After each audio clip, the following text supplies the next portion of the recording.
اولا یہود، پھر مسلمان، اور پھر یہ جو کالے ہیں. لیکن دوسری طرف پروٹیسٹنٹس کے اندر ایکسٹریمسٹ وہ ہیں جنہیں کہا جا رہا ہے یہ کرسچین زائنسٹ ہے، یہ اسرائیل سے بڑھ کر سپورٹرز. بہرحال یہ اب جنگ ہوگی، اس کا نتیجہ کیا نکلے گا یہ تو اللہ ہی جانتا ہے. اب میں آخری بات کی طرف آ رہا ہوں. آخری نتیجہ تو جو بھی کچھ اپس اینڈ ڈاؤنز آئیں گے تلک الایام نداولھا بین الناس. آخری نتیجہ ڈراپ سین وہ یہ ہوگا کہ اللہ کے دین کا بول بالا ہوگا اور پوری دنیا پر محمد کے لائے ہوئے دین صلی اللہ علیہ وسلم کی حکومت قائم ہوگی. وہ گویا قیامت کی تمہید ہوگی، اس کے بعد بس قیامت آئے گی، کیونکہ مقصد کائنات، تخلیق کائنات پورا ہو جائے گا. پوری مخلوقات کے اندر مقصد تخلیق، کلائمیکس آف کریشن محمد الرسول اللہ صلی اللہ علیہ وسلم. دین کی تکمیل محمد الرسول اللہ صلی اللہ علیہ وسلم. اور اس خلافت عرضی کے لیے جو حضرت آدم کو خلافت دی گئی تھی، جب اس میں وہ خلافت پوری دنیا پر قائم ہو جائے گی اس کا مقصد پورا ہو جائے گا. And that will be the beginning of the end. اس کے بعد قیامت ہے. آخری نتیجہ تو یہ نکلنا ہے. اس سے پہلے سزائیں ہمیں بھی مل رہی ہیں، اور یہاں میں کانٹے کی بات جو چھوڑ گیا تھا اس کو بیان کر دوں. اللہ نے اس مغضوب علیہم قوم کو، اس ملعون قوم کو کیوں اب تک چھوٹ نہیں رکھی؟ میں بتا چکا ہوں یہ بڑے عذاب کے مستحق ہو چکے تھے حضرت عیسیٰ علیہ السلام کے زمانے میں. چھوٹتی ہے ابھی تک ہے، بلکہ ایک مرتبہ ابھارا ہے. 1900 برس کے بعد ابھرے ہیں یہ. بالفور ڈیکلریشن 1917، سن 70 عیسوی کے بعد، تقریباً 1900 برس، 1850 برس تو ہے کم سے کم. پھر creation of Israel 1948، 1967 extension of Israel, یروشلم پر قبضہ. یہ سارا جو ہے کیوں ہے؟ اللہ تعالیٰ اس خیر امت محمد صلی اللہ علیہ وسلم، اس کے بہترین حصے کو سزا ان ملعونوں کے ہاتھوں دے رہا ہے. کیوں؟ جو جرم انہوں نے کیا تھا وہی ہم نے کیا. انہوں نے اللہ کی کتاب کو پیٹھ کے پیچھے پھینکا. نبذ فریق من الذین اوتوا الکتاب کتاب اللہ وراء ظہورہم. ہم نے اپنی پیٹھوں کے پیچھے پھینکا تھا. کولونیل رول سے آزاد ہوئے، کہیں اسلامی قانون نافذ کیا، کہیں اسلامی نظام قائم کیا. تو جو جرم ان کا تھا وہی ہمارا ہے، اور ہم خیر امت ہیں، اور ہمارے میں سے خیر ترین عرب ہے. ان پر اللہ کا فضل، ان کی مادری زبان میں اللہ کی کتاب موجود ہے. پھر انہوں نے اللہ کے دین کو پیٹھ دکھائی. جو ملک آزاد ہوا کولونیل رول سے، یا اس نے قبلہ کر لیا اپنا ماسکو کی طرف، یا کر لیا واشنگٹن کی طرف.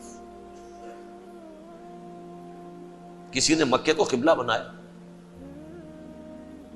یہ بدترین سزا ہے. ویل للعرب من شر قد اقترب. اور ترمذی شریف میں تو یہاں تک روایت ہے، من اقتراب الساعۃ ہلاک العرب. قیامت کے قرب کی ایک نشانی یہ بھی ہوگی کہ عرب ہلاک ہو جائے. ایک حدیث میں الفاظ آتے ہیں کہ حضور نے جب کہا یہ ہوگا یہ ہوگا یہ ہوگا، یہ بربادی آئے گی، تو کسی زوجہ محترمہ نام میں بھول رہا ہوں، انہوں نے پوچھا کہ عرب اس دن کہاں ہوں گے؟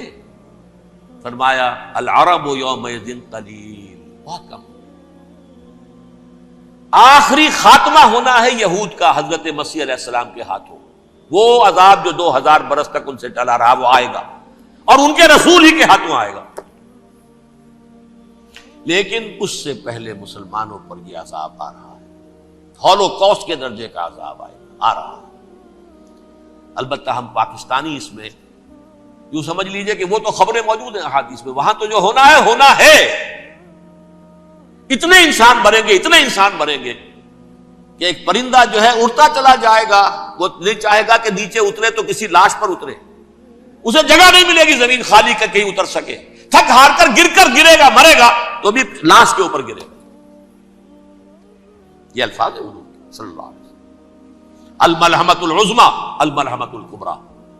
یہ لاسٹ کروسیڈ، ٹرمپٹ اخبار نے، میں اس کا فوٹو سٹیٹ بھی کبھی آپ کو دکھا دوں، ویسے میرے ساتھ ہے وہ رسالہ ٹرمپٹ، دی لاسٹ کروسیڈ، اس کی تیاری ہو رہی ہے۔ وہ الملحمۃ العظمی اور ملحمۃ الکبریٰ جو ہے وہ آنے والی ہے۔ ابن ماجہ میں کبریٰ کہا ہے، اکبر کا مؤنث کبریٰ، ملحمہ کبریٰ سب سے بڑی جنگ اور ملحمہ عظمی سب سے عظیم جنگ۔ کر سکتا ہے کوئی مشکل نہیں، هو علی کل شیء قدیر، اسے ہر شے کی قدرت حاصل ہے۔ لیکن اصل بات جو ہے میں آپ کو بتانا چاہتا ہوں، یہ ہے سائیڈ ایشو، اصل ایشو ہے فلسطین کا جو شروع ہونے والا ہے۔ بھٹی دہکے گی وہاں۔ ظاہر بات ہے کہ اگر کوئی بہت بڑا اقدام ہو جاتا ہے فلسطینیوں کے خلاف، اور اگر واقعتاً مسجد اقصی اور مسجد قبۃ الصخرہ گرا دیے جاتے ہیں، جو طوفان اٹھے گا عالم عرب میں، یہ حسنی مبارک ہو یا شاہ خالد ہو یا کوئی اور ہو، یہ نہیں روک سکتے اس طوفان کو۔ نوجوان خون اٹھے گا، غیرت اور جو بھی حمیت ہے۔ مسلمان ان پڑھ سے ان پڑھ اور بالکل بے دین، وہ بھی مسجد کی حرمت پر کٹ مرنے کو تیار ہو جاتا ہے۔ مسجد تو بنا دی شب بھر میں، ایمان کی حرارت والوں نے، من اپنا پرانا پاپی ہے، برسوں میں نماز ہی بن نہ سکا۔ وہ چاہے کانپور کی مسجد سے مسلمانوں نے جانے دی ہے، چاہے وہ شہید گنج کی مسجد تھی مسلمانوں نے جانے دی ہے، چاہے نماز نہ پڑھتے ہو، لیکن یہ جو حرمت اور یہ جو حمیت اور یہ غیرت ہے، اس سے جو طوفان اٹھے گا یہ ہوگا اس ملحمۃ العظمی، اس کی طرف پیش رفت ہو رہی ہے۔ کتاب الملاحم سے احادیث کے حوالے سے کہ جن جنگوں کا حوالہ دیا حضور نے، پیشن گوئی کی ہے، اس کا نقطہ آغاز تھا خلیج کی جنگ۔ صدام حسین نے اسے کہا تھا یہ مدر آف وارز ہے، ام المحارب، یہ ایک جنگ نہیں ہے۔ اس کا نقشہ بھی حدیث میں موجود ہے، پیشن گوئی موجود تھی، اس وقت بھی ہم نے شائع کی تھی۔ لیکن اس میں جو جنگ اب ہونے والی وہ الملحمۃ العظمی۔ ملحمہ کسے کہتے ہیں؟ لحم گوشت کو کہتے ہیں، اور قصائی کی دکان کو عربی میں ملحم کہتے ہیں، جہاں گوشت کے ٹکڑے کیے جاتے ہیں۔ آج کل مشینوں سے ہوتے ہیں، اب جو ہے وہ ہاتھ سے چھریوں سے نہیں ہوتے، لیکن ٹکڑے ہو رہے ہوتے ہیں، جسموں کے چیتھڑے اڑ رہے ہوتے ہیں۔ ملحمہ، یہی لفظ استعمال کیا تھا حضرت سعد ابن عبادہ نے رضی اللہ تعالی عنہ یوم فتح مکہ۔ ان کے دل میں تھا کہ اب ہم انتقام لیں گے ان عربوں سے، ان قریش سے۔ الیوم یوم الملحمہ، الیوم یوم الملحمہ، یہ کہتے ہوئے جا رہے تھے۔ ایک خاص کیفیت، آج ہے گوشت کے ٹکڑے اڑانے کا دن۔ حضور سے کہا کہ چلیے جا کر کے ساتھ تو یہ کہہ رہے ہیں الیوم یوم الملحمہ، الیوم یوم الملحمہ۔ حضور نے فرمایا نہیں، ان سے کہو جا کر الیوم یوم المرحمہ، الیوم یوم المرحمہ، آج رحمت کا دن ہے، آج تو میں ان سب کو معاف کروں گا۔ لا تثریب علیکم اليوم، میں تم سے وہی بات کہہ رہا ہوں جو میرے بھائی یوسف نے کہی تھی اپنے بھائیوں سے، اذهبوا فانتم الطلقاء، جاؤ تم سب کے سب آزاد۔ وہ ملحمہ ہے جس کو کہ حضور نے حضرت معاذ بن جبل رضی اللہ تعالیٰ عنہ، اس کی روایت ہے، اس میں سے جو ابو داؤد میں روایت آئی ہے اس میں الملحمۃ العظمی، عظمی مؤنث ہے اعظم کا۔ آپ کہتے ہیں جنگ عظیم اول، جنگ عظیم دوم، عظیم کا باپ ہو گیا اعظم، سب سے بڑا، اور اس کا مؤنث ہے سب سے بڑی، عظمی، الملحمۃ العظمی، سب سے بڑی لڑائی۔ میرے نزدیک یہ وار کے معنی میں نہیں ہے، بیٹل کے معنی میں۔ انگریزی میں یہ دو لفظ علیحدہ ہے، وار، بیٹل۔ وار سالوں کو محیط ہوتی ہے، بیٹل کسی ایک خاص جگہ پر جو لڑائی ہوتی ہے اس کو کہتے ہیں۔ حضور کے اور قریش کے درمیان 6 سالہ وار تھی، جنگ تھی، لیکن battles, battle of Uhud, battle of Badr, یہ بیٹلز تھی، لڑائیاں تھی۔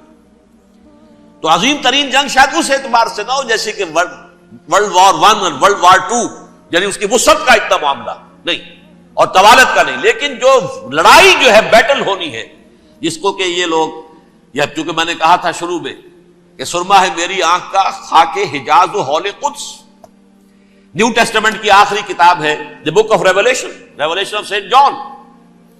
اس میں آرمگڈون کہا گیا ہے اسے. ہر مجدون یہ عبرانی لفظ ہے. ہر کہتے ہیں اونچی جگہ کو، سطح مرتفع. مجدون میگیڈو، میگیڈو ایک وادی ہے، مرتفع، وادی مرتفع.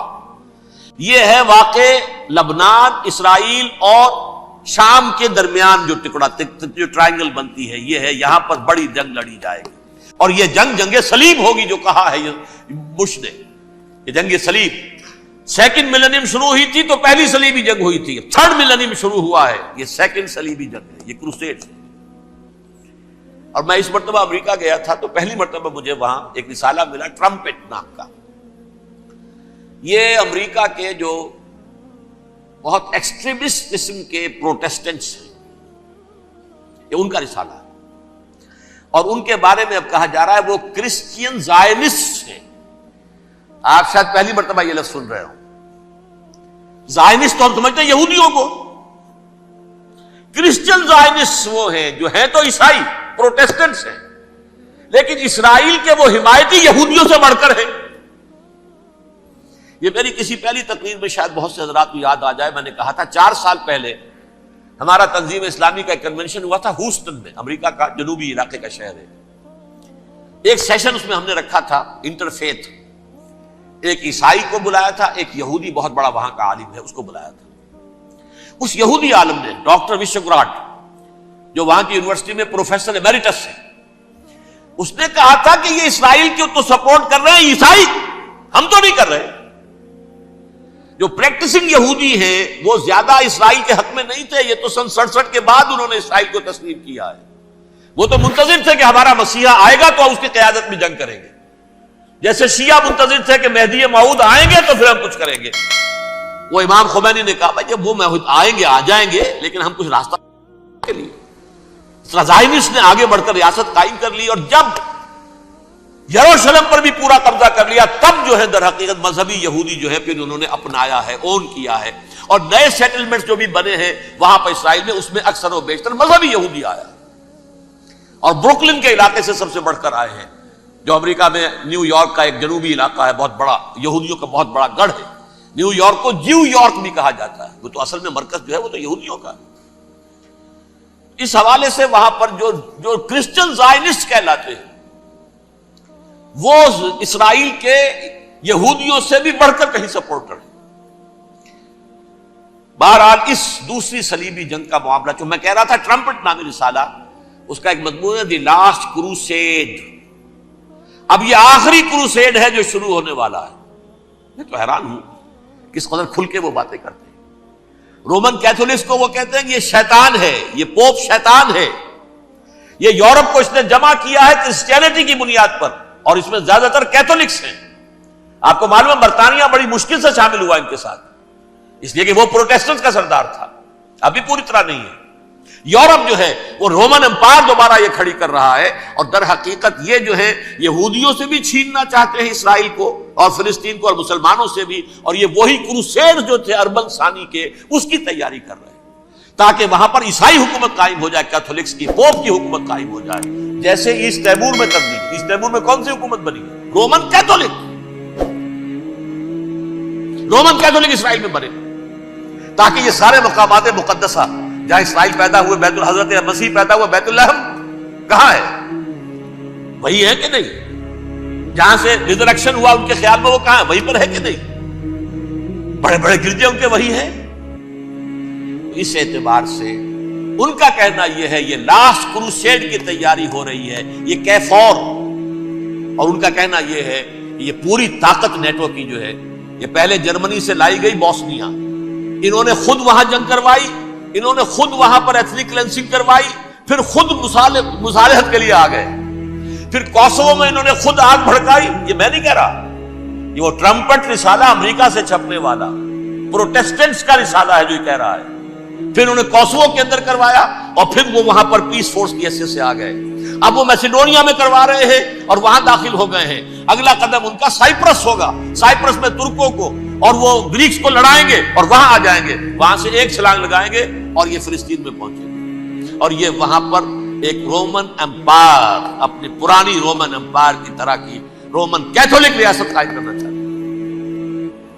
تو وہاں امریکہ کے عیسائیوں میں بھی کوئی ایک طبقہ نہیں، کیتھولکس بھی ہے، کیتھولکس زیادہ نہیں ہے ہمدرد، لیکن اب تابع ہو چکے ہیں۔ اسحاق ریبین نے جب یہ پیس ٹاک شروع ہوئی تھی، آپ کو یاد ہوگا شاید، کہ جب وہ آیا تھا واشنگٹن سے واپس فلسطین اسرائیل، تو پہلے روم میں رکا for an audience with the Pope, اور پوپ کو اس نے ایک مرتبان سا پیش کیا تھا، حضرت سلیمان علیہ السلام کے زمانے کا مرتبان، اور کہا تھا دیکھیے 3000 برس تک ہم نے اس کی حفاظت کی ہے، اب یہ میں آپ کے حوالے کر رہا ہوں۔ اس کے بعد سے پوپ جو ہے بالکل رام ہو گیا، اور وہ عیسائیوں کے ساتھ اور یہودیوں کے ساتھ ان کا پورا معاہدہ ہو۔ اب پورا عیسائی ورلڈ جو ہے بعثت مجموعی یہودیوں کے شکنجے میں ہے۔ البتہ ان کے اندر بھی جھگڑے ہیں، جو وہاں پر وائٹ کرسچن ملیشیاز ہیں وہ ایکسٹریمسٹ ہیں کیتھولکس، ان کے نزدیک دشمن نمبر 1 یہودی، دشمن نمبر 2 مسلمان، دشمن نمبر 3 جو یورپ میں کالے ہیں، ایفرو امریکن، چاہے وہ عیسائی ہو گئے ہوں، کوئی بھی ہو، یہ 3 دشمن ہیں جن سے انہوں نے کلینز کرنا ہے، صاف کرنا ہے ان کے خیال کے مطابق امریکہ کی سوسائٹی کو۔